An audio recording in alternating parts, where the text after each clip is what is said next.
Sahabat RKN, kita kembali lagi dalam diskusi titik temu. Kali ini kita akan mengangkat topik reshuffle antara kinerja kabinet dan koalisi 2024. Nah, topik ini sengaja kita angkat karena baru beberapa hari yang lalu Presiden Jokowi mereshuffle kabinetnya, ada 2 orang menteri diganti, lalu kemudian ada beberapa wakil menteri juga dilantik. Lalu kemudian selain itu juga ini lagi musim-musimnya partai politik mencoba membangun koalisi atau kemudian mencari koalisi. Karena itu ini 2 topik atau 2 isu penting ini menjadi topik yang akan kita bahas pada sore hari ini. Nah, untuk itu bersama kami di studio RKN di Jakarta sudah hadir narasumber kami yang luar biasa. Di sebelah kanan saya ini ada Bung Hinca Panjaitan dari Partai Demokrat. Kabar baik, Bung. Ini Kabar sudah lama ditunggu ini. Ya, Nggak sudah. pernah ketemu titiknya. Hari ini ketemu di titik nanti temu. kita ketemu di titik temu. Iya. Ya, lalu kemudian di sebelah kiri saya ada Bung Lamhot Sinaga dari Partai DPP Partai Golkar. Apa kabar Bung Lamhot? Kabar baik, Pak Sebastian. Oh ya, Semua. ya senang kita bisa jumpa pada hari ini Bung Lamhot. Lalu kemudian di paling kiri saya ada Bung Ray Rangkuti, pengamat politik kita. Apa kabar Bung Ray? Baik, Bu. Ya, terima kasih sudah bisa bergabung dalam acara diskusi atau talkshow akhir pekan dengan topik reshuffle antara kinerja kabinet dan koalisi 2024. Nah, saya ingin mulai dengan Bung Hinca. Oh, saya dulu? Iya. Oh. Nah ini, ya, ya, Bung Hinca, beberapa hari yang lalu Pak Jokowi baru mereshuffle kabinet. Ya. Ya, yang menarik itu ada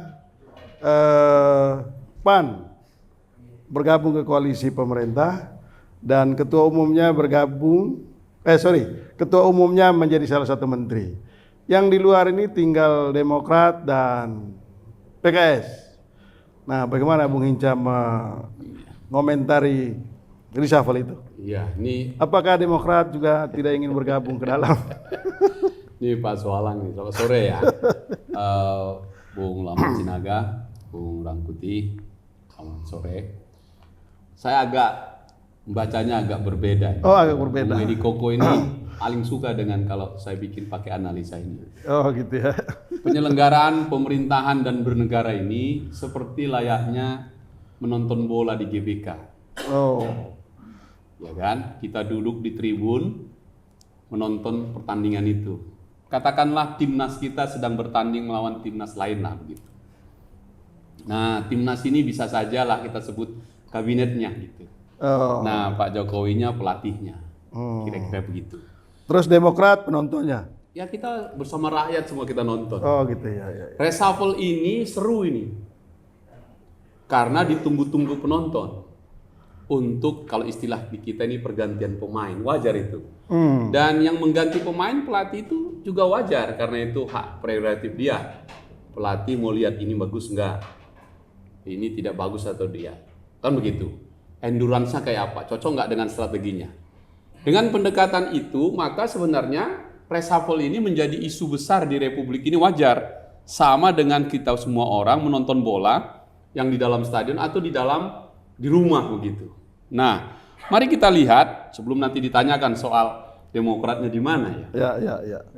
Nanti akan ditanyakan itu. Iya, karena soal reshuffle ini pergantian pemain ini penting sekali bagi saya, bagi kita semua, tanpa bermaksud untuk masuk ke wilayah prerogatifnya presiden. Nah, misalnya begini Bung Soalang. Kalau saya bayangkan Presiden Jokowi ini udah 2 periode. Maka ini kita sebut 2 babak ini. Jadi babak pertama di 5 tahun pertama, sekarang babak kedua di 5 tahun kedua. Kan begitu? Jadi, 5 tahun kedua ini pun sudah masukin Ya kira-kira kalau 45 menit tinggal mungkin sudah setengahnya gitu ya, karena ini sudah bulan Juli. Nah, dengan begitu mari kita lihat apakah selama 2 kali 45 menit ini atau 2 kali periode ini beliau melakukan reshuffle ini menjadi kajian kita. Mari kita lihat. Ternyata salah satu sektor yang paling dominan dalam bernegara, termasuk nih kalau kita gambarkan di sepak bola, ini kira-kira bek kiri lah. Tapi punya gaya overlapping menyerang yang bagus. Inilah perdagangan. Oh. Nah, perdagangan ini menyentuh banyak titik, yaitu sampai ke soal masyarakat kecil, termasuk isu minyak goreng, kan begitu. Dari minyak goreng bergerak lagi nanti ke CPO, ke sawit, ke masyarakat nggak bisa panen sawit seperti di kampung kami sama Pak Rangkuti sana. Nggak bisa lagi karena BBM subsidi nggak ada, pakai jerigen ditangkapi gitu kan. Sehingga sawitnya nggak bisa diturunkan, karena nggak bisa diangkat di desa-desa. Gitu. Nah tapi pertanyaannya, apakah pemain pengganti ini, yaitu Pak Zulkifli Hasan ini pemain yang keberapa menggantikan di sektor bek kiri itu? Kalau kita bicara sepak bola, maka yang ditunggu reshuffle itu adalah pemain super sub. Pemain pengganti kalau diturunkan langsung cetak gol. Karena biasanya timnya sudah ketinggalan itu. Oh. Nah, Tapi kalau bek kiri kan nggak mungkin cetak gol lah. loh, jangan lupa tim-tim nasional sekarang banyak bek kiri yang sayap yang bisa menyerang gitu. Kemarin justru back paling belakang Elkan Bagot. Nah, gitu. Jadi nggak selalu goal getternya. Nah, ternyata begini Bung Salang. Jadi ini Bang Rangkuti nanti paling senang nanti gambarnya nih. Ternyata Presiden Jokowi telah mengganti bek kiri itu selama 2 kali 45 menit itu 2 periode ini 6 kali. Oh. Nah, coba kita lihat dulu nih. Pertama adalah Rahmat Gobel, Menteri Perdagangan di babak pertama dulu, di era pertama. Ternyata cuma 1 tahun. 2014 sampai 2015. Digantikan Thomas Lembong. 2015 sampai 2016. Kita ambil tahunnya aja ini ya. Baru Enggartiasto Lukita. 2016 sampai 2019. Agak panjang ini. Sampai selesailah babak pertama itu. Memasuki babak kedua, di periode kedua, itu sudah ganti lagi. Agus Suparmanto. Ternyata, iya kan? Ternyata juga 2019-2020 setahun juga itu. Diganti lagi Muhammad Lutfi. Agak 2 tahun memang dengan sangat kontroversinya itu. Baru sekarang masuk yang ke-6 Zulkifli Hasan. Nah, dari semua pemain-pemain timnas yang miliki Presiden Jokowi, yang paling banyak diganti itu sektor Menteri Perdagangan. Oh, kalau dan gitu itu poinnya gitu loh. Nah, dari situ nanti baru kita lihat koalisi ini kemana arahnya. Oke. Kalau gitu kita tanya ini. Cuma kalau lihat skenario itu artinya pemain pengganti ketiga itu paling lama bertahan. Nah, itu dia. Kalau dilihat itu ya, pemain pengganti ketiga di periode pertama kan paling lama ya. Paling lama. Nah, berarti Tapi kita nggak tahu nanti. kita nggak tahu juga ini. Apakah masih saham juga sampai selesai kan begitu. Ya, Nah, kita tapi lihat. kalau Nah, itu Bung Ray, faktanya itu. Baru nanti kalau ngomongin koalisi, dilanjutkan Betul, dengan iya. ahli-ahli koalisi itu. kalau Bung Ray melihat ini kira pengganti ini sudah penggantian terakhir atau akan ada pengganti lagi? Pertama, istilah saya dalam reshuffle ini seperti anti klimaks sebenarnya kan. Orang kan tadi udah disebutkan tadi oleh Bung Hinca ya. Ini posisi tim ya mungkin tidak kalah lagi seri-seri, tapi butuh kemenangan kan kira-kira gitu ya. Masih kosong-kosong, jadi perlu pergantian pemain. Yang pergantian pemain ini dianggap ya mengantarkan 1 gol lah minimal kan. Tapi ternyata anti klimaks nggak lebih bagus dari yang sebelumnya, kira-kira begitu itu.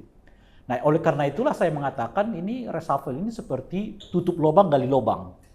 Gitu ya. Yang kemarin itu memang ada lubangnya, ditutup oleh reshuffle, tapi begitu orang yang dimasukkan ke dalam posisi itu menimbulkan lubang baru lagi gitu kira-kira. Atau lubang baru kenapa? Nah, ini yang saya sebutkan tadi dengan relevan tadi dengan pertanyaan Bung juga soal apakah ini yang terakhir reshuffle gitu ya. Nah, kalau dilihat komposisi anggota kabinet yang sekarang ini, boleh disebutkan hampir di atas 60% sudah orang partai politik. Saya kira inilah pertama dalam sejarah Indonesia Merdeka, bahkan setelah reformasi, di mana anggota kabinet mayoritas diisi oleh orang-orang partai politik.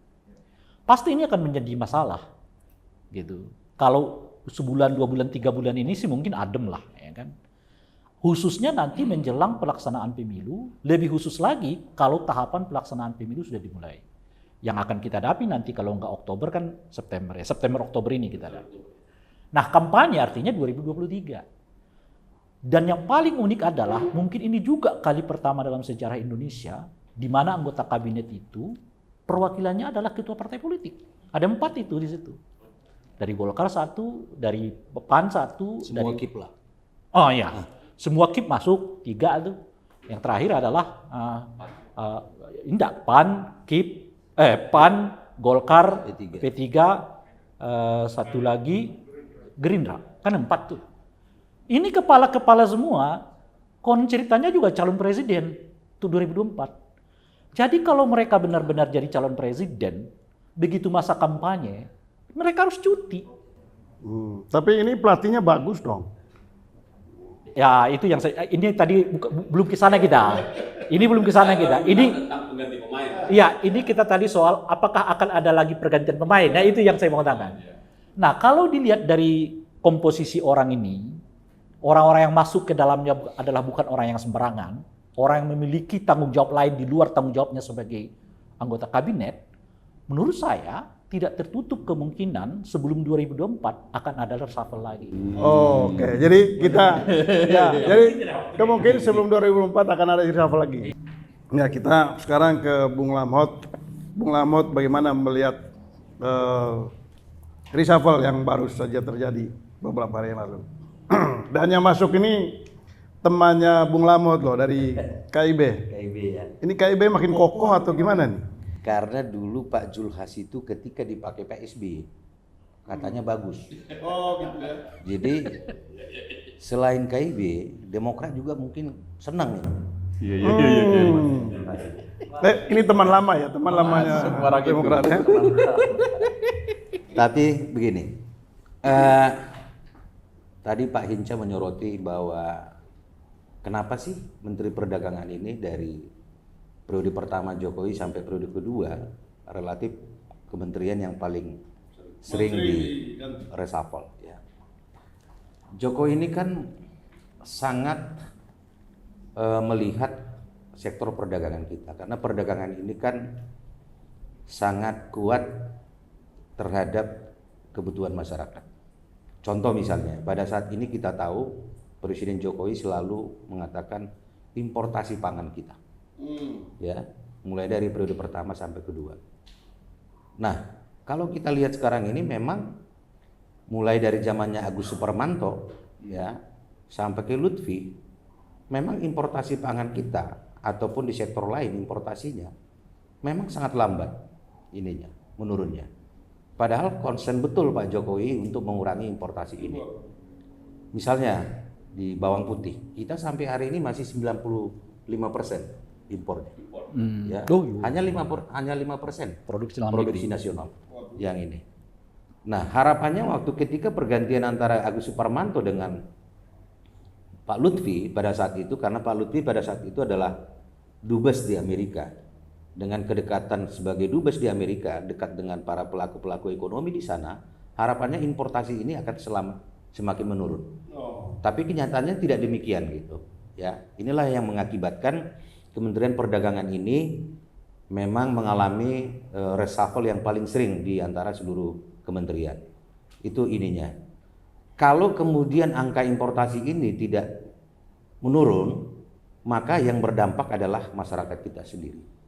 Kurang lebih itu pendapat saya secara pribadi yang saya lihat ya, dampak dari dampak dari reshuffle yang kemarin.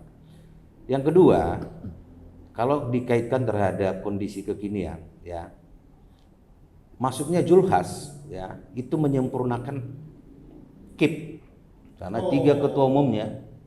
Jadi langsung ke KIP nih ya. KIP ya, kalau Pak Hinca tadi mengatakan ibarat serangan bola, maka striker utama pemerintahan ini sekarang adalah KIP.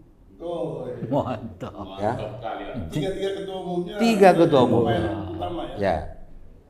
Kita memang masuknya Julhas ini kita udah dengar kurang lebih sekitar 6 bulan yang lalu.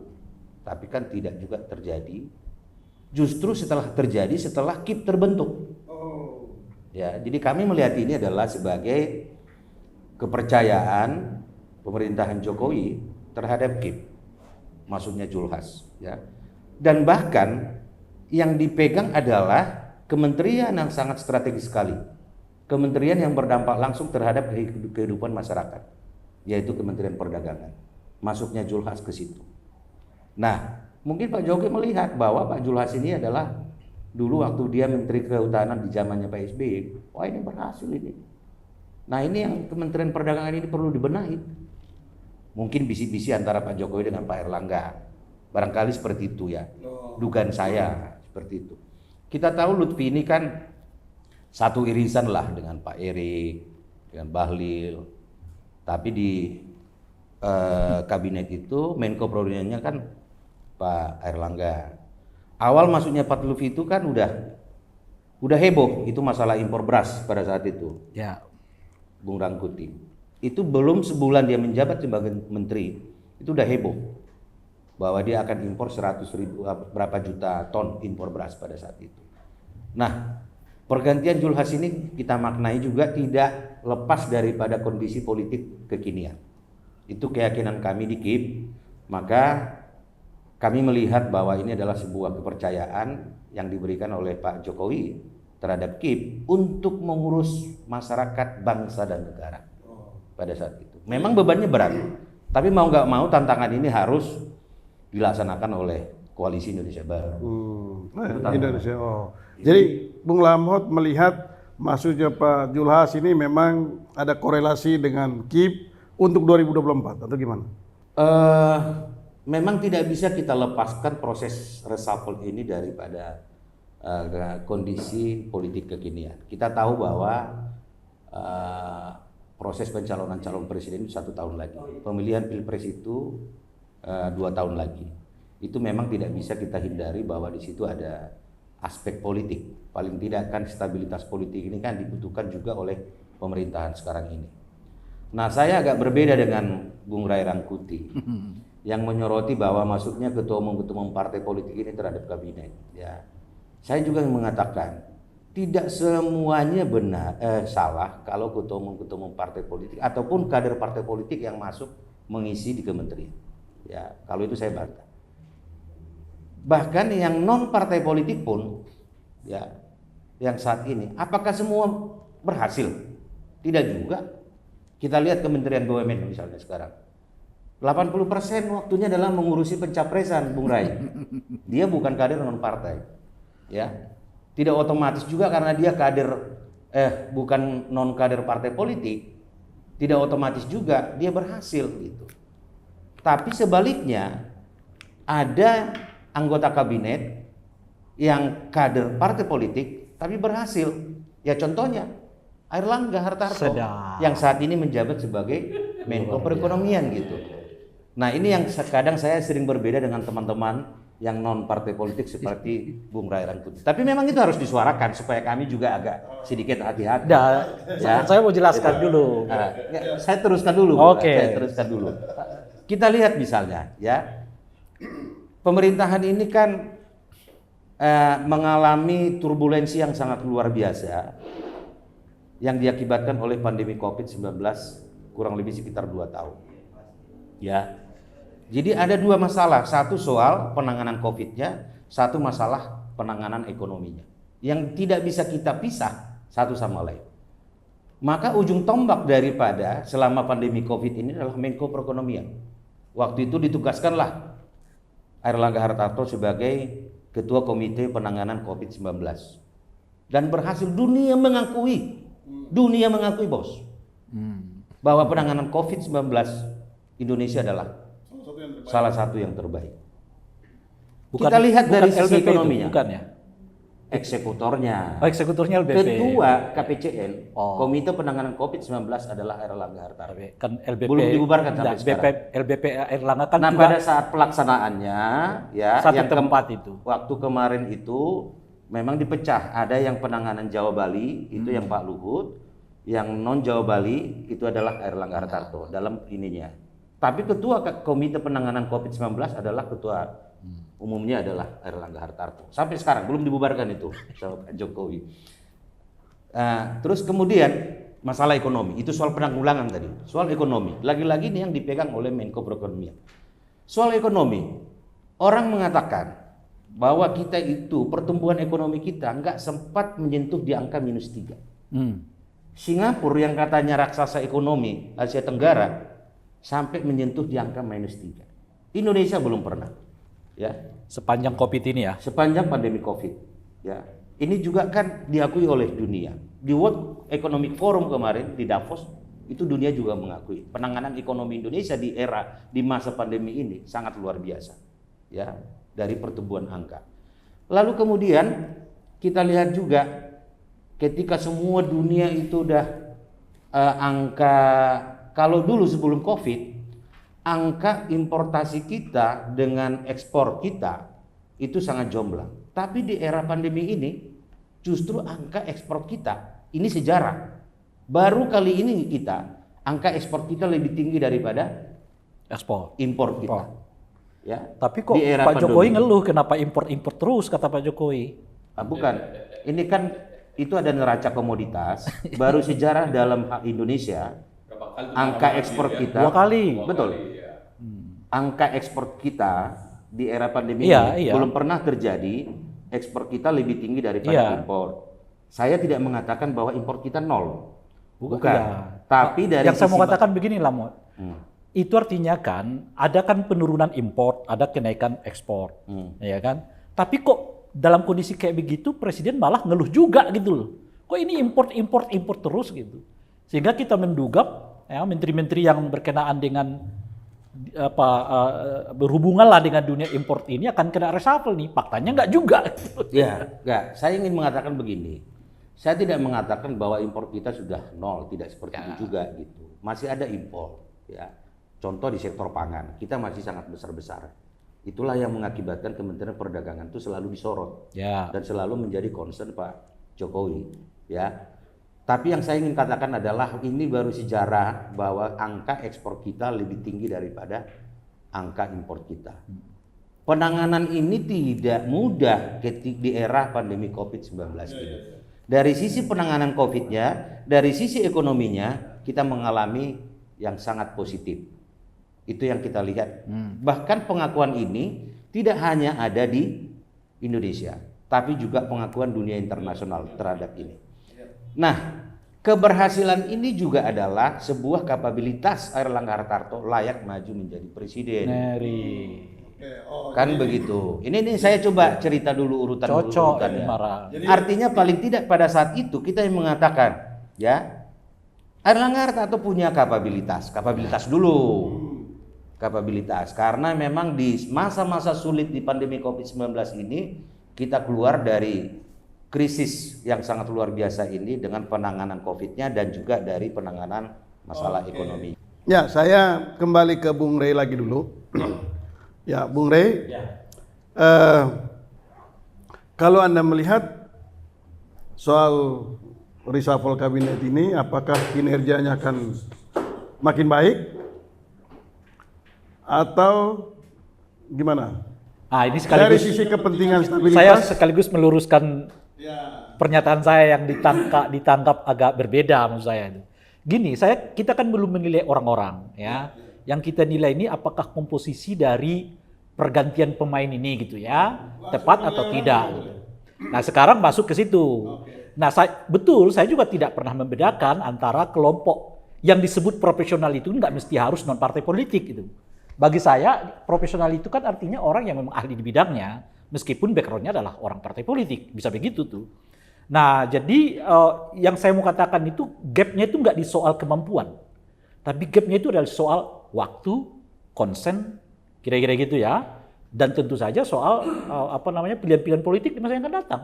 3 hal ini penting karena yang masuk itu adalah 4 ketua umum partai politik.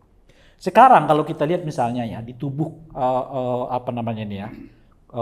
anggota kabinet Pak Jokowi itu warnanya udah 3 tuh. 3 warna. Warna KIP 1, ya kan? Warna Nasdem 1 tuh. Yang kita nggak tahu ini Nasdem kemana gitu kan? Warna PKB juga 1 tuh, karena dia koalisinya sama PKS kan. Banyak banget dong. Nah itu makanya. Jadi 1 lagi kemungkinan yang kita nggak tahu juga, yaitu PDI Perjuangan dengan Gerindra kan. Jadi setidaknya ada 3 nih warna, dan 3 ini jelas-jelas ya punya, kalau sejauh ini yang kita tahu punya calonnya masing-masing. Tadi misalnya KIP mendorong Pak Erlangga, mungkin PDI dengan Gerindra mendorong Pak Prabowo sama dengan Puan ya. PKB dengan Nasdem kemungkinan ya nggak tahu saya, mungkin Anies, mungkin Pak Muhaimin, macam-macam dan seterusnya. Kan 3 orang ini nanti akan kampanye nih. 3 koalisi. 3 koalisi ini nanti akan kampanye dari bendera yang berbeda-beda. Itu asumsi awal tentu. Kita nggak tahu nanti seperti apa lagi bentuk ininya gitu. Nah, apa yang akan dilakukan oleh Pak Jokowi? Dan mereka cerita apa? Karena ketika mereka cerita misalnya soal kebocoran, misalnya gitu ya, ada calon presiden yang masih bicara kebocoran, lo ada di dalam.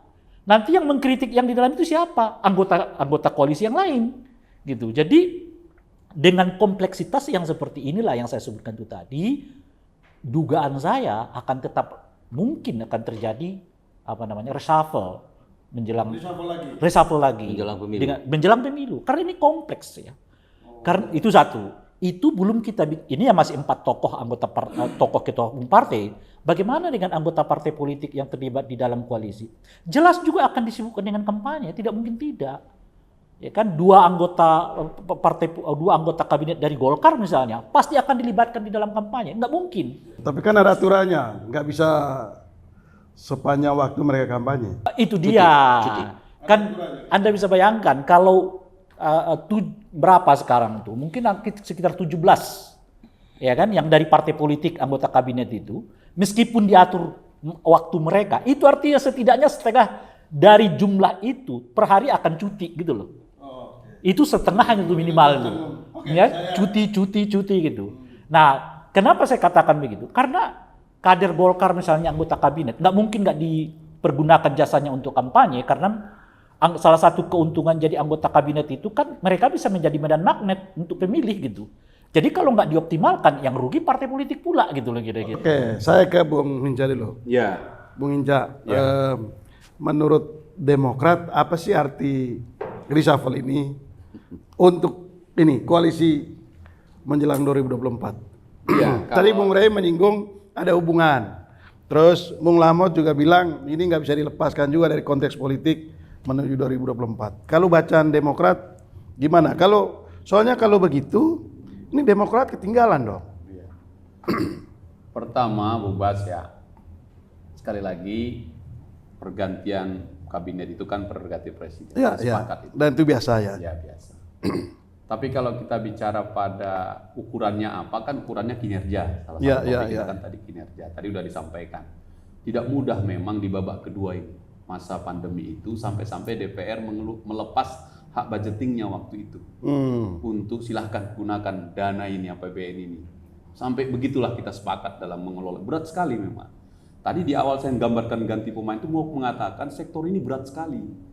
Karena itu mencari pemain yang terbaik. Oke, saya tidak bicara orangnya, tapi mau mengatakan, oke, ini ada soal di sini. Nah, sekarang ditarik, apakah ada kaitannya dengan koalisi gitu tadi kan? Nah, koalisi ini kan keniscayaan. Mengapa? Karena memang harus 20% itu, presidensial threshold itu. Maka siapapun partai politik akan melakukan komunikasi untuk melakukan koalisi. Nah, kalau kemudian topik kita hari ini berkoalisi itu menjadi topik menarik, iya, teman-teman KIB oke, nanti yang lain oke, namanya juga mulai berkomunikasi sampai nanti menemukan format baru lah begitu. Nah, apakah kemudian Demokrat ketinggalan nih gitu kan? Demokrat itu biarlah dulu kami pernah dipercaya rakyat 10 tahun memimpin, sekarang latihan lagi 10 tahun di luar. Kalau teman-teman Golkar nggak berani dia gitu. Kalau bisa ikut terus dia begitu, kan begitu ya. Kalau kami kita coba setia pada pilihan itu. Oh gitu. Nah, oleh karena itu kami mengelola negara ini sama di dalam dan di luar sama. Energinya. Negara kita masing-masing ini kan. Nah, kan Sama Demokrat sudah puasa 10 tahun. Iya, Nanti yang akan datang. 10 tahun, baru 8 tahun kan. Oh, Masih 8. Ya, 2 ya. tahun lagi. Kita teruskan dulu nih. Jadi jangan digoda-goda dulu Demokrat masuk ke sana masuk, kan. oke. Biar setia kami untuk menjalankan fungsi-fungsi penguasa itu. Nah, sekarang bagaimana dengan koalisinya? Nah, tadi Bung Ray sudah ngangkat, tadi juga Bung Lamot. Nah, menurut kajian kami begini nih. Karena masih 20% tadi itu mau tidak mau diskusi seperti ini akan terus-menerus. Ya. Terus-menerus. Yang kita khawatir, dan saya setuju, semua ketua umum partai harus melakukan itu dong. Memimpin partai kan memang mendaulatkan partai untuk mencapai kekuasaan dengan cara yang baik. Yang saya khawatir adalah ada banyak orang mau nyapres, nggak punya partai. Itu agak lucu menurut saya itu. Oh gitu. Nah, artinya apa? Dia jualan itu saja. Nah, kalau kaitannya nanti diskusinya Bung Ray Rangkuti lebih seru lagi. Sudah dia nggak ada ngerjain partai, tapi kerjaannya keliling-keliling saja. Itu yang kita tadi kurang pas etika berpemerintahan ini. Fokuslah dalam suasana pemerintahan kita tadi, kita akui ekonominya betul-betul sedemikian rupa karena memang pandemi ini, maka ayo para menteri bicara dan diskusi, fokuslah pada pekerjaan. Nah, dengan begitu kita harap kita keluar dari masalah ini. Pandemi belum berakhir ini. Pandemi belum berakhir. Ya kan? Tapi memang juga timer gini, waktu kita untuk menuju Pilpres 2024 nggak bisa juga di stop, berjalan terus kan begitu. Jadi ini sesuatu yang biasa saja. Tinggal saya katakan tadi, penonton tadi menunggu. Apakah pergantian pemain ini super sub untuk mengejar ketertinggalan? Ukuran paling gampang gini, Bung.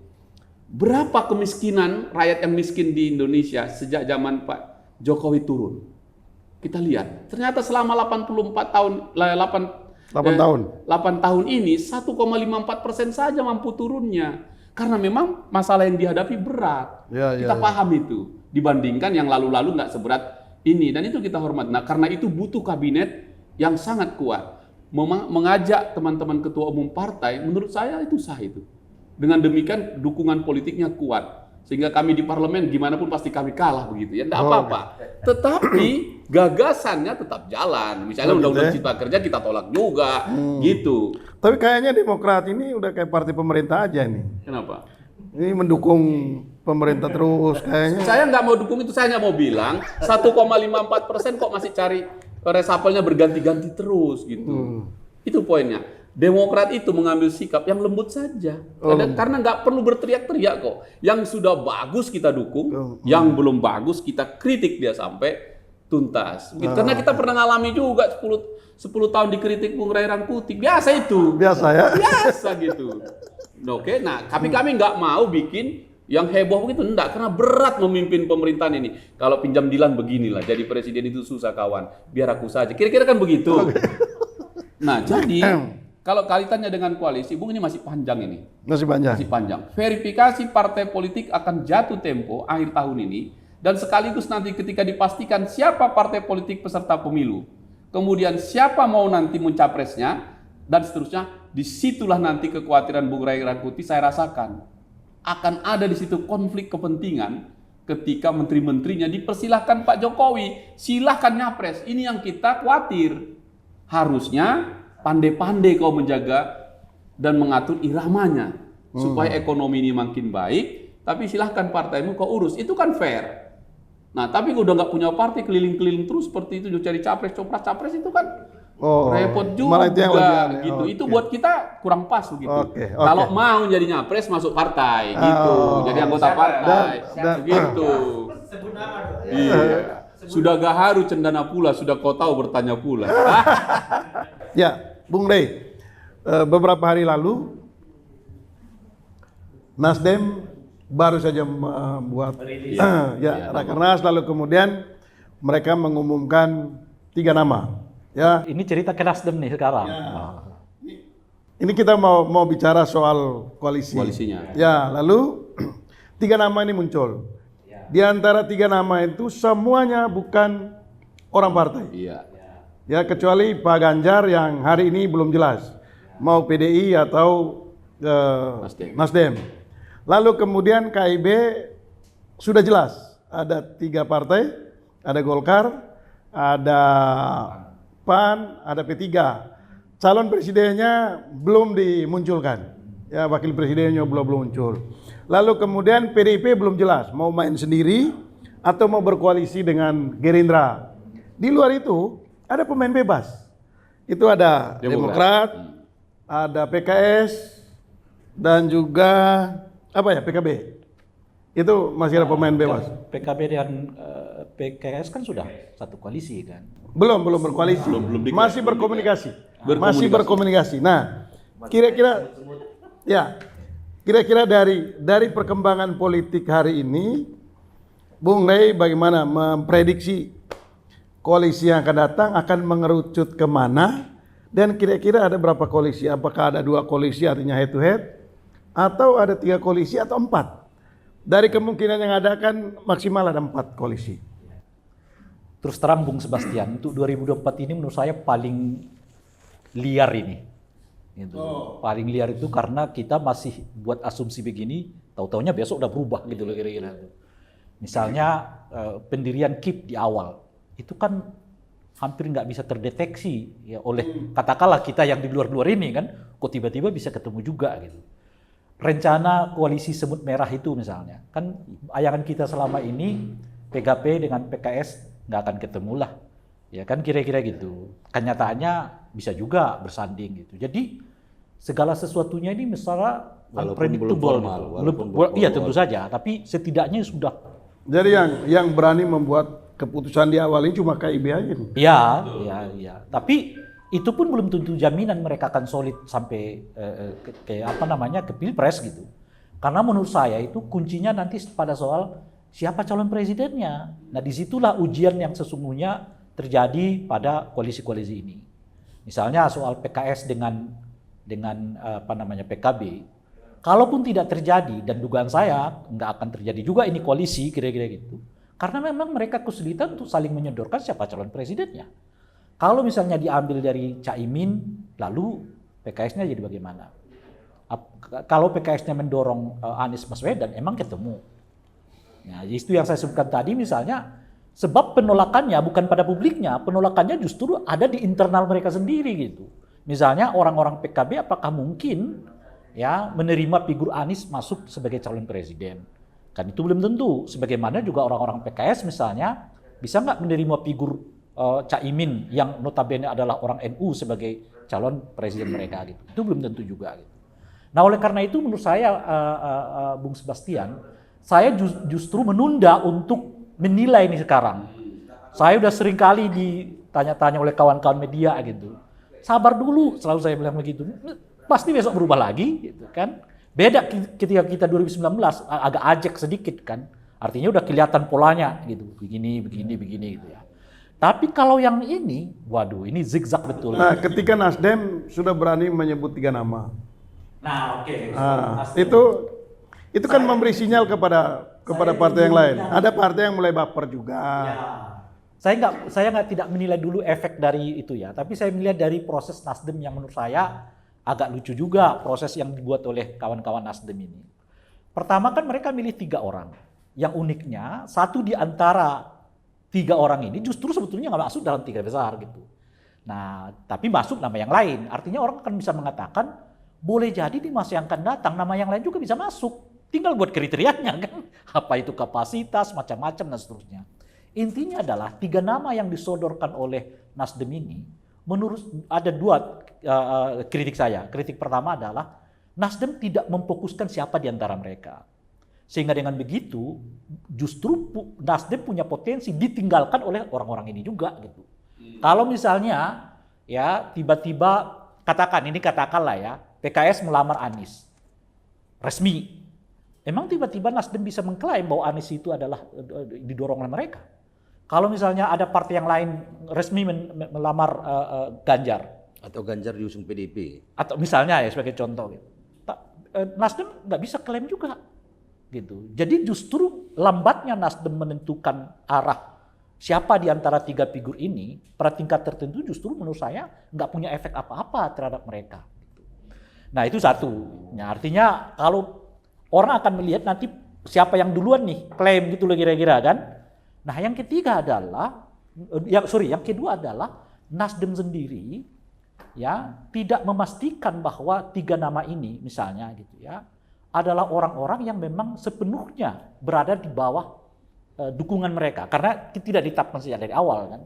Sehingga dengan begitu sangat memungkinkan juga Nasdem pada akhirnya kemudian ikut dengan koalisi yang lain. Jadi dia bukan membuka tapi justru ikut pada koalisi-koalisi yang sudah terbentuk. Nah, ini saya tidak tahu, boleh jadi kan setelah ini kemudian Nasdem betul-betul mengambil keputusan satu di antara tiga ini akan mereka dorong, sangat mungkin sebelum koalisi-koalisi yang lain akan menyebutkan nama terlebih dahulu dibandingkan dengan Nasdem dan seterusnya gitu. Tetapi kritik yang lain saya terhadap tiga nama itu, saya sangat menyayangkan kalau Nasdem memasukkan Pak Andika sebagai Panglima yang masih aktif. Gitu. Jadi itu menurut saya agak keliru itu. Boleh dong ini kan baru diumumkan. Kalau kita semangatnya menjadikan TNI, Polri sebagai institusi negara yang independen, mestinya orang-orang yang masih menjabat tidak perlu ditarik-tarik untuk ikut dalam pesta ini. Kontestasi politik. Kecuali mantan, purnawirawan gitu. Itu siapa yang membuat? Kita sendiri gitu loh, Mbak. Kan kita yang menginginkan supaya TNI itu profesional, ya kan? Mereka ansih hanya berpikir soal pertahanan. Kita yang menginginkan polisi supaya profesional, ansih ya hanya ngurusin soal keamanan gitu. Oleh karena itu kita juga yang jaga jangan sampai mereka masuk ke sini gitu loh. Tapi kan nanti kalau dicalonkan dia mesti berhenti dong. Kenapa? Kalau nanti resmi dicalonkan mesti berhenti dari Panglima. Iya dengan sendirinya. Tapi yang saya mau Oktober ini udah pensiun. Iya, Udah selesai. yang saya mau katakan ini selama yang bersangkutan jadi masih aktif, Boya jangan ditarik-tarik. Sebab psikologi politiknya jadi kuat gitu loh. Nanti di daerah-daerah itu khawatir kita Kapolda-Kapolda yang mau pensiun juga dicalonkan gubernur. Sehingga yang kuat iman sih mungkin nggak akan tergoda gitu loh kira-kira. Tapi kan tidak semua orang seperti Pak Andika misalnya yang tiba-tiba yang slow aja menanggapi lamaran ini, nanti ada orang yang malah jadi sur juga. Jadi selama dia berkuasa dia akan pakai kekuasaan itu untuk tadi yang disebutkan oleh Bung Hinca ada menteri yang warawiri kesana capres-capres gitu, padahal nggak punya partai kan gitu. Ya, kayaknya saya ke Bung Hinca dulu. Saya lagi, oke. Ya, ke Bung Hinca dulu sebelum ke Bung Lamot. Nah, dari tiga nama yang muncul di Nasdem, apakah Demokrat tidak berkeinginan juga untuk menjadi bagian dari koalisinya Nasdem dengan mengusung itu? Siapa tahu dari tiga nama ini kan Anies itu kan santer disebut akan berpasangan dengan AHY gitu. Itu gimana? Iya, jadi sejak awal tadi saya katakan komunikasi politik itu keniscayaan harus dilakukan kapan saja 24 jam. Nah, oleh karena itu kami juga bicara dengan diskusi dalam sekali sama dengan teman-teman partai politik lain ya. Dan komunikasi itu berjalan dengan baik. Nah, kalau sudah menyebut nama, kami tentu tidak mungkin menyebut nama dalam waktu yang singkat ini. Sebelum pasti dulu koalisinya. Kan jadi nggak enak itu. Nah, misalnya saya sama Ray Rangkuti berdua. Oke, kami capres-capres berdua gitu, tapi tidak tahu juga kendaraannya. Jadi pertanyaannya, capresnya duluan, baru partai politiknya, atau partai politiknya penuh, baru cari penumpangnya. Di dua-dua yang kayak ayam sama telur ini. Nah, oleh karena itu menarik yang dilakukan Nasdem kemarin dalam perspektif pendidikan politik. Kita hormati itu, saya menghormatinya. Yang cuma menjadi tanda tanya saya adalah, pasti kami semua partai politik ini ingin membesarkan dan mendaulatkan partai. Nah, kenapa teman-teman tidak ada nama yang dimunculkan dari dalamnya? Ya. Karena harusnya kan partai politik ini kita bangun untuk partainya kan, berdaulat dia. Dan di konstitusi kan disebut yang mencalonkan presiden itu adalah partai politik atau gabungan partai politik. Kan begitu? Nah, tentu bisa saja siapa dicalonkan, tapi membangun partai kan tidak mudah. Tapi itu kan haknya Nasdem, kita hormati. Nah, sekarang kalau tiga nama itu dimunculkan, bagaimana dengan Demokrat? Komunikasi Demokrat yang intens tentang koalisi itu yang menjadi pilihan utama. Soal nanti siapa calon presidennya masih panjang ini. Masih panjang. Kalau istilahnya mau ikut Liga Champion ini, nanti daftar pemainnya nanti. Tapi partainya dulu pastikan lolos peserta pemilu 2024 tadi. Gitu. Tapi kaptennya Demokrat mau didorong nggak? Nah, siapapun mempunyai partai politik pasti akan mendorong pemimpinnya, ketua umumnya untuk memimpin negeri ini. Karena kita yakini lembaga partai politik adalah tempat melahirkan pemimpin-pemimpin itu. Karena itu saya katakan kalau mau jadi begitu masuk ke partai. Mana silakan begitu. Oke. Nah, saya ke Bung Lamot. Bung, ini teman Anda di partai sebelah, Partai Nasdem, itu sudah mengumumkan melalui Rakernasnya, mengumumkan 3 nama. Jadi nama yang disebutkan itu memang berdasarkan abjad. Ya, ada Anies, lalu ada Andika dan Ganjar Pranowo. Nah, mestinya dalam diskusi kita hari ini itu juga kita mengundang Partai Nasdem. Begitu, tapi karena mereka masih sibuk dengan urusan Rakernas, maka mereka tidak berkesempatan hadir. Nah, dari 3 nama ini kan yang Nasdem itu belum membangun koalisi apa-apa. Ya. Nah, dari 3 nama ini KIB ada yang tertarik nggak untuk melamar salah satu di antara mereka itu? Ini pertanyaan keren itu. Pertanyaannya keren itu. Ya pasti tidak lah. Oh gitu ya. Apa yang menjadi keputusan Partai Nasdem di Rakernas tadi malam, kita menghormati sebagai kedaulatan partai politik. Ya. Kalau Bung Rai ini mengatakan tadi seperti itu karena dia seorang pengamat dan independen, itu sah-sah aja. Tapi kita sebagai partai politik, kita menghormati kedaulatan partai politik yang ada. Cuman begini, tadi di awal Pak Sebastian saya mengatakan begini, kita ini lahirnya KIP itu adalah prosesnya itu adalah dari sebuah proses yang kalau Pak Bung Rai mengatakan tadi tiba-tiba ini, itu semua ada proses Bung Rai ininya di dalam. Kalau istilahnya Airlangga itu adalah chapter by chapter, ya, ya ada semua gitu. Banyak babnya ya. Ya, ada bab 1, ada pendahuluan bab 1, bab 2 dan seterusnya, ya. Nah, makanya tadi di awal saya katakan, kita meyakini bahwa yang punya kapabilitas itulah orang yang kita dorong untuk menjadi presiden 2024. Kapabilitas dulu yang menjadi catatan kita. Ketika orang yang punya kapabilitas ini kita yakini ada, lalu kemudian kita bicara tiket. Karena mau tidak mau ini adalah sebuah keharusan, ini boarding pass.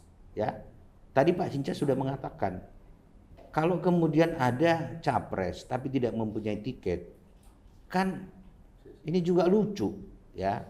Nah, makanya kita punya kesadaran di Partai Golkar, tiket ini menjadi tahap berikutnya setelah kapabilitas dimiliki oleh Airlangga, maka tiket.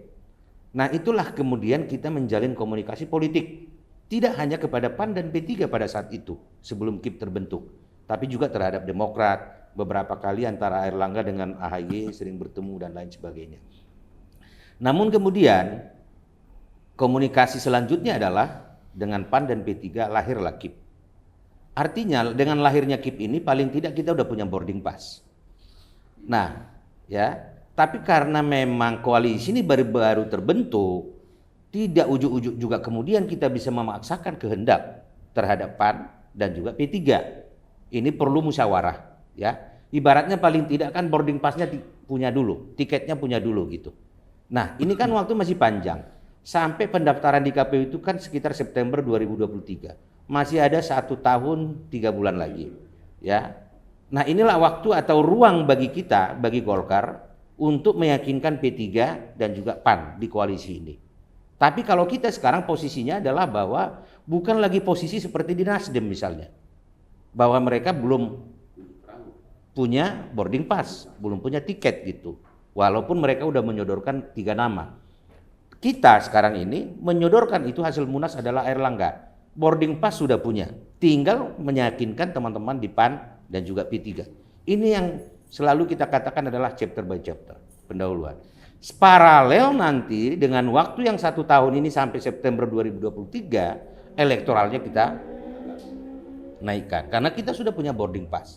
Saya selalu mengatakan begini Pak Sebastian, kalau ada calon presiden yang saat ini mempunyai elektoral yang tinggi, katakanlah sangat signifikan, tapi kemudian dia tidak punya tiket, ini akan menjadi lucu-lucuan aja menurut saya. Kemudian kalau kemudian hasil survei-survei hari ini, tanpa saya menafikan Bung Rai, tapi ini juga belum bisa kita jadikan sebagai preferensi terhadap keterpilihan nanti di Pilpres 2024. Ya, itu betul.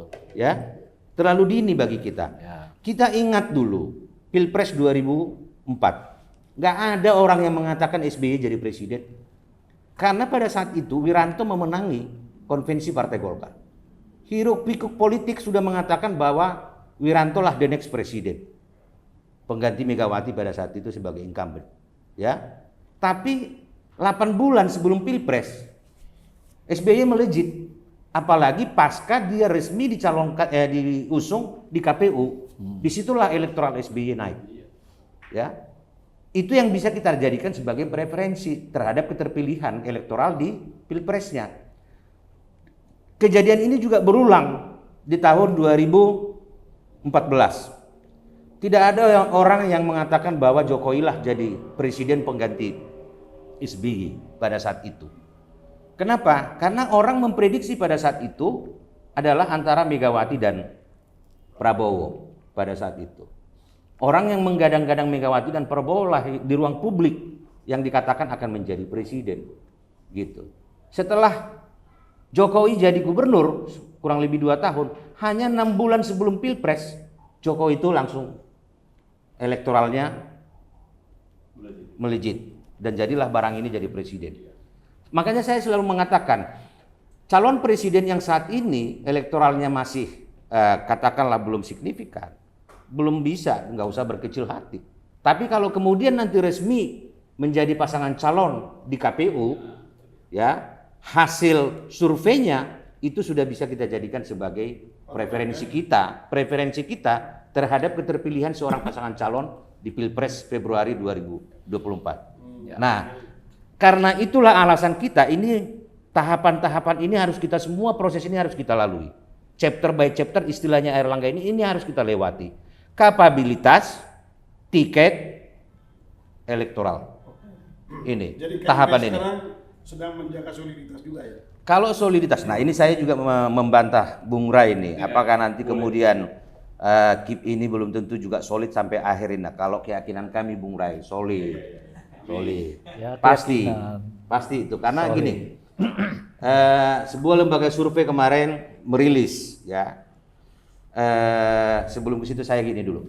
Kenapa sih yang 3 besar sekarang ini calon-calon pasangan ini elektoralnya cukup signifikan? Karena kebetulan background mereka adalah orang-orang yang sudah pernah bertanding baik di pilkada. Gubernur Jawa Tengah misalnya katakanlah Ganjar, Anies DKI, ya. Kemudian yang ketiga Pak Prabowo sudah 3 kali bertanding di kontestasi Pilpres, ya. Itulah yang membuat elektoralnya memang signifikan, ya. Airlangga ini kan memang belum pernah bertanding di ranah kontestasi Pilpres, ya. Bahkan pilkada pun belum pernah, ya. Belum pernah. Makanya mungkin itu yang menjadikan dia berbeda dengan 3 besar yang sekarang ini. Tapi rilis satu lembaga survei kemarin itu yang menggembirakan adalah popularitasnya naik dari waktu ke waktu. Ya, jangan dulu elektabilitas. Popularitas dari 37 naik menjadi sekitar 47. Popularitas ini nantinya akan seiring dengan elektabilitas yang akan dicapai dengan waktu yang 1 tahun 3 bulan sebelum diusung resmi di. Oke, jadi Gitu. Jadi KIB ini terutama Golkar yakin ya elektabilitas Pak Airlangga ini terus meningkat. Nah, saya ke Bung Rai dulu. Ini Bung Rai, ini keluar dari urusan KIB. Kemarin itu Nasdem mengumumkan ada satu nama yang buat saya menarik. Pak Sebastian, sorry, saya sedikit aja. Di samping masalah itu, ya, ini juga kami meyakini siklus politik kepemimpinan nasional. Oh, itu siklus gimana? Ya, kalau kita lihat probabilitas internasional, ya, itu misalnya kayak partainya Pak Hinca ini 10 tahun berkuasa di Pilpres 2014, kemudian mereka di luar. Siklusnya kan ada itu. Setelah Orde Baru masuk ke reformasi, Golkar ini kan sudah hampir 20 dari 99 sampai sekarang udah 20 tahun lebih. Ya. Ini 2024 inilah siklus kepemimpinan nasional kembali kepada Partai Golkar dan Airlangga jadi presiden. Tapi kan bukan. Golkar selalu berada di dalam, itu masalahnya, nggak pernah di luar. Iya, harus keluar dulu baru siklus itu kembali gitu. Iya. Saya sebelum closing statement, saya minta ini apa namanya prediksinya Bung Rai. Nah, ini cocok. Ya. Kita suka dengan Ini ada yang pertama, Bung Rai. Pertanyaan saya, apakah Ganjar disebut oleh Nasdem? Apakah nanti Ganjar ini akan maju dari Nasdem atau dari PDIP? Lalu yang kedua, ini konon belakangan ini, ada beberapa hari terakhir itu, ini makin mesra nih antara PKS dengan PKB. Lalu kemudian diam-diam Demokrat juga mulai bergabung. Ini gimana nih? Nah, Pertama Bung Sebastian ya, menarik sekarang. Nanti kita minta tanggapan dari Ya, Demokrat. yang menarik sekarang ini menurut saya adalah adanya semacam apa namanya itu ya, semangat gitu. Orang-orang partai itu mencalonkan kader mereka gitu.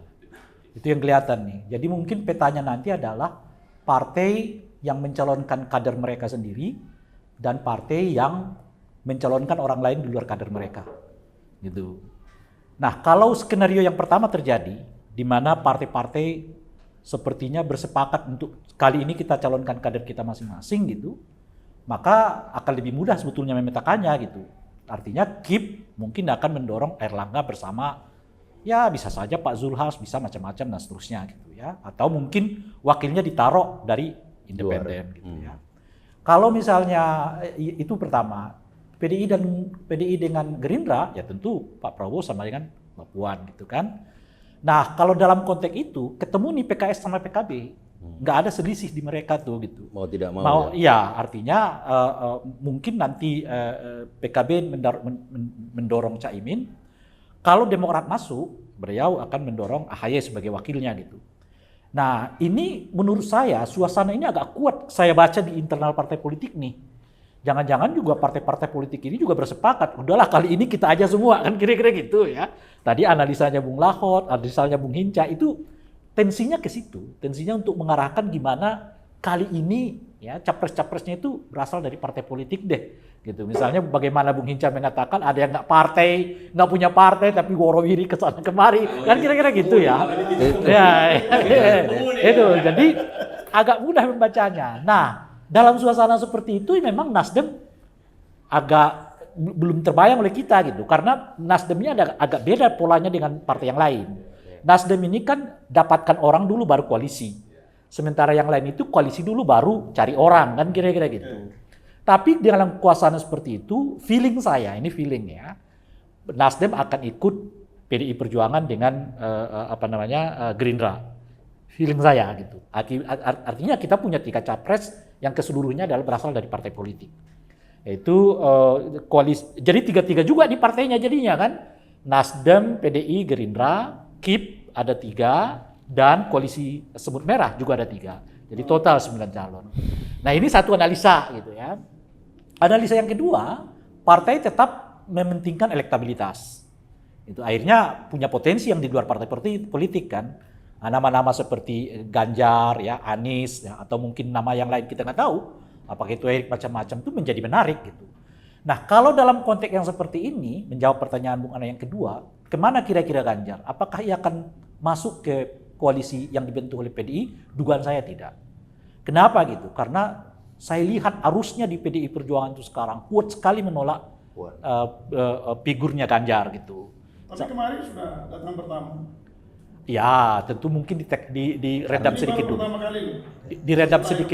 Diredam sedikit dulu kan kira-kira. Karena aromanya udah begitu. Sekarang misalnya orang PDI Perjuangan sendiri bahkan pada tingkat tertentu sudah mulai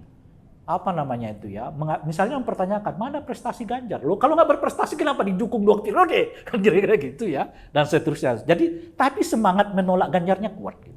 Nah, oleh karena itu dugaan saya, apalagi kalau yang mau dicalonkan alam Mbak Puan, Ganjar nggak akan menarik. Lalu ke siapa dia? Kok feeling saya malah ke KIP nih, gitu kira-kira ya. Oh gitu.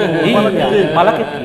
Justru KIP yang bentuk duluan malah lari ke KIP masuk ke Ganjar. Nah, salah satu ketua umum di antara 3 koalisi ini akan didorong untuk jadi calon wakil presiden. Gitu. Oh gitu. Oke. Nah, Kalau gitu. lalu Anies bagaimana? Gitu. Nah, Anies dilema. Ini kayaknya titik temu juga itu. Ya. Anies dilema gitu. Dilemanya gimana? Dapat bocoran dari mana ini, Bos? Bukan. Sebab gimana gitu? Kalau Anies masuk ke koalisi semut merah, gitu, saya kira PKB akan keluar. Dia kemana? Dia akan ke KIP. Kira-kira gitu tuh PKB. Jadi Ganjar Sebab Anies ketemu di figur KIP. Anies ini nggak menguntungkan sama sekali bagi PKB. Selain punya resistensi di kalangan internal, jelas juga akan punya resistensi di kalangan warga NU. Harus ingat ya, misalnya NU sekarang kelihatan agak dekat dengan Erick Thohir, gitu. Misalkan setahu saya Erick Thohir sekarang dijadikan mereka ketua panitia Harlah NU yang 100 tahun. 100 tahun gitu. Itu ada tuh. Jadi PKB kalau misalnya PKB dengan EU sekarang nah, kecuali Anies calon presiden, Caimin wakil presiden. Tapi jelas pasangan ini tidak akan laku di pasar pemilu. Artinya Demokrat lebih baik cari yang lain deh. Lebih baik cari yang lain. Mungkin masih ke Itu Bung Inter. kira-kira. Ini gimana? Gini, jadi kalau semua partai politik menginginkan kedaulatan partainya, saya kira itu benar. Karena kita membangun partai ini kan tidak mudah ya. Berdarah-darah ya? Berdarah-darah, penuh keringat dan seterusnya. Itu saya kira itu pasal 1 itu. Pasal 2-nya kalau nggak begitu lihat pasal 1. Kira-kira begitu. Nah yang kedua, analisa Bung Rai misalnya kalau kita pakai, jika benar nanti jadi 3, ini akan menjawab pengalaman kita yang lalu main 2 itu. Dan itu harus kita syukuri kalau itu terjadi. Sehingga polarisasinya nggak langsung head to head terus gitu ya. Saya kira hampir semua kita, publik juga bicara, janganlah 2 pasang. Kalau bisa lebih dari 2 pasang. Sehingga polarisasi ini bisa jadi titik temu begitu. Soal nanti siapa dalam, tadi yang disebut Bung Ray tadi kan main 3 itu. 3 di sana, 3 di sini, 3 di sini. Kita hormati juga prediksinya kan gitu. Apalagi itu feeling politik kan, tidak apa-apa gitu. Nah, tapi soal koalisi semut merah tadi gimana? Nah, saya selalu mengatakan bahwa Partai Demokrat berkomunikasi terus dengan siapa saja. Oh, Selalu ada. jadi main Dari bebas. sini malam. Paling itu waduh. Dia selalu tanya dia, karena selalu ikut juga dia. Gitu. Jadi komunikasi kemana saja bisa terjadi. Katakan tadi kan PKS, PKB dan Demokrat tadi menurut feeling beliau.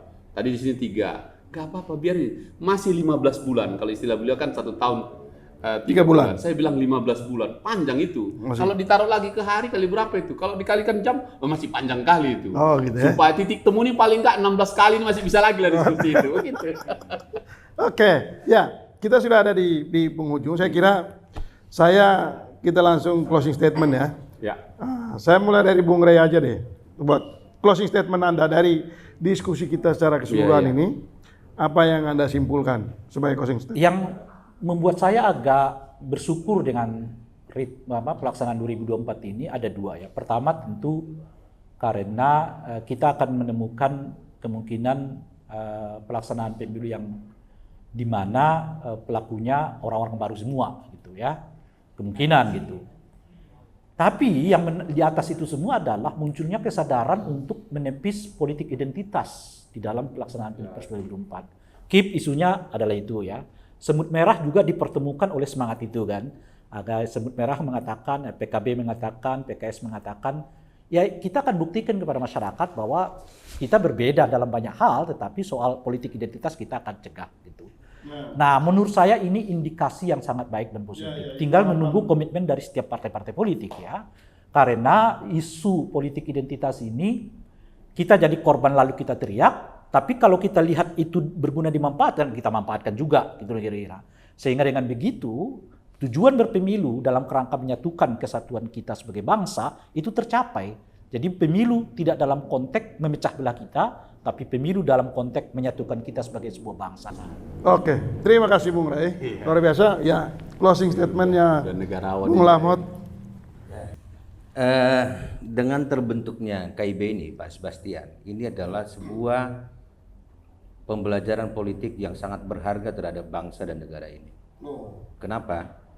Karena ini baru kejadian jauh sebelum Pilpres, koalisinya udah terbentuk.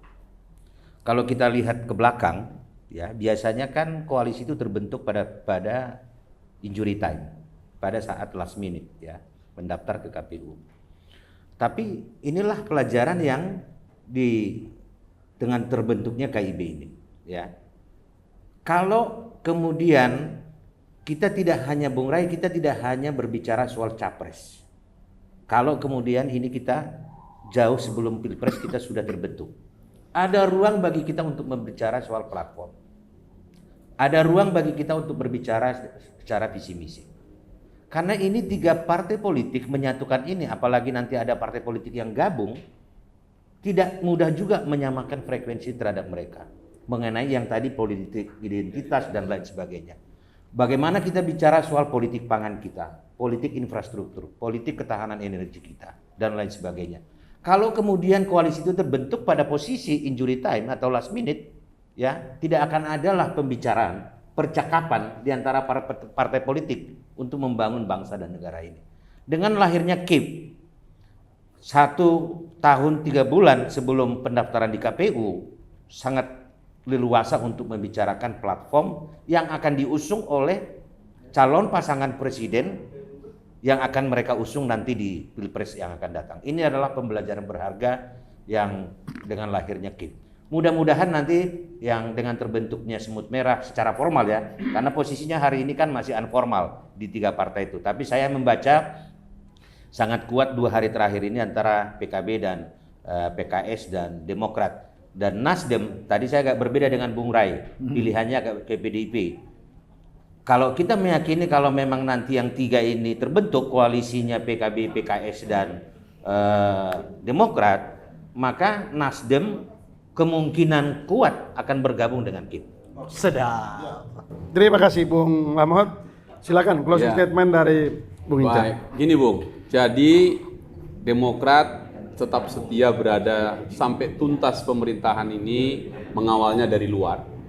Dan kita tetap mendorong Presiden Jokowi dalam konteks tadi kita bicara kinerja ini untuk mengejar ketertinggalan kita yang masih ada berapa tahun lagi ini.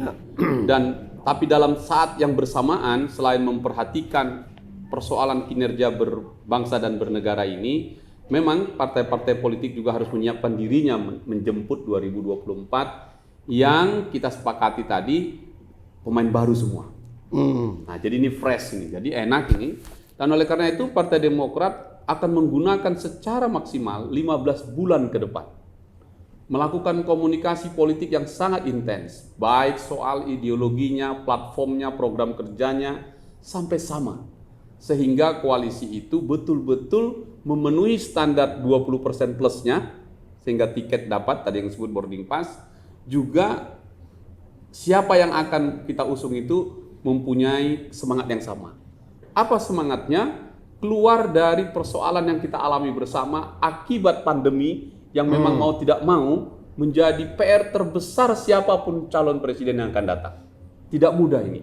Saya kira kita harus menghormati atau mengajak semua partai politik, kekuatan bangsa dan negara ini bersatu untuk itu. Nah, yang ketiga, kita ingin punya semangat yang sama untuk mengakhiri politik identitas yang kemarin, agar dengan demikian semua punya ruang untuk sama-sama bertanggung jawab memajukan bangsa dan negara. Yang terakhir, saya suka tadi dengan Bung Lamhot Sinaga, ada siklus tahunan ini kepemimpinan itu kan. Nah, makanya jangan kau goda-goda lah, kami masuk-masuk ke dalam, biar kami di luar, karena kami yakini 2024 kami bisa dapat kepercayaan lagi yang lebih luas. Berarti setuju balik ke siklus, setuju dong siklusnya balik ke Golkar tahun ini ya, 2024 ya. Kan Golkar kan nggak pernah di luar, kan kalau kan kita. Jadi kalau Demokrat kan siklus 10 tahunannya pasti nanti, begitu. Oke. Terima kasih Bung Hinca. Ya. Bung Lamhot dan Bung Rey, terima kasih sudah menyumbangkan pikiran gagasan dalam diskusi titik temu pada hari ini. Kita kembali lagi dalam diskusi titik temu minggu berikutnya. Sampai jumpa. Oke.